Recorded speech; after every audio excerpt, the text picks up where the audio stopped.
বন্ধুরা হোটেল থেকে রাত্রে সবাই পায়ে হেঁটে পুরীর মন্দিরের দিকে যাচ্ছি। খুব এক্সাইটমেন্ট হয়ে আছি পুরীর মন্দির দেখতে। আমাকে কেমন লাগছে জানাবেন। চলে এসেছি, এই দেখা যায় বাবা জগন্নাথের চূড়া। দেখুন এই পুরীর মন্দিরের চূড়া। সব থেকে জানা গেল মোবাইল, ব্যাগ এবং জুতো সব জমা দিয়ে দিতে হবে, পুরীর মন্দিরে ঢোকা যাবে না।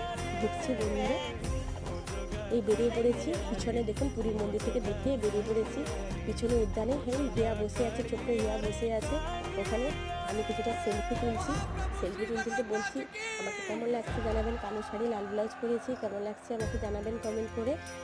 আর ওই পুরীর মন্দিরের পিছনে উদ্যানটা আছে, বাগানে ছবিটা তুলছি বা সেলফি তুলছি। এবং হিয়া যেগুলো, এই জায়গাটার নাম আপনারা একটু কমেন্ট করে জানাতে পারবেন। আমি যেন হিয়া যে সেলফি তুলছে এই জায়গাটার নামটা কি।